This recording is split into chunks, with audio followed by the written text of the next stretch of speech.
So we're just out on the Interceptor and Continental, just headed down from North Devon yesterday, taking the coastal roads about 160 miles. Stayed in a static caravan last night, just outside Land's End.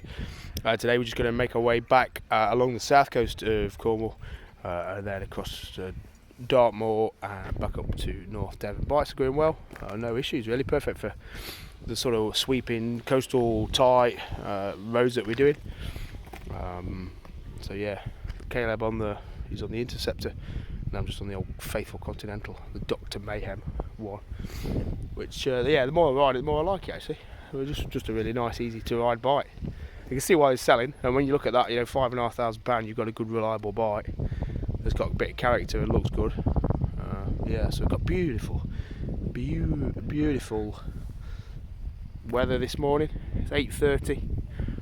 Going to aim for St Michael's Mount, and then go down to the Lizard, which is the most southerly point of England for any non-English people out there. So Land's End itself has become a bit of a tourist trap. They've got this big facility here, which has got a Pepper the Pig world, and a souvenir shop and everything else. And if you get here a little bit later, there's a car park attendant. You have to pay them money, but if you get here early, it's got a nice quiet hush to it. It's where I normally start the garbage runs at Land's End, Johnny Groats. So there's a lot of people always getting photos with a sign before they head off on big adventures.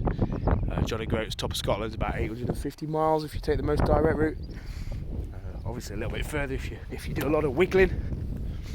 So you can see there's a nice hotel here as well.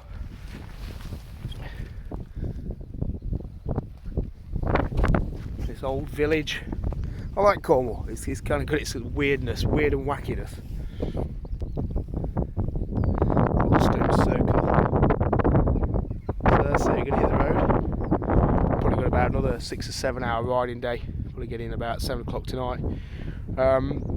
I guess the benefit of packing light, we didn't carry a lot. We've just got a bit of camera equipment, and I don't think actually we've not even come with a puncture repair kit, which is a bit of an oversight. But at the same time, I don't really fancy getting the wheels off and spannering off tyres on the Continental. So we're going to rely, if anything goes wrong, on the 3-year breakdown service you get with the Royal Enfields. So yeah, happy riding everyone, happy riding.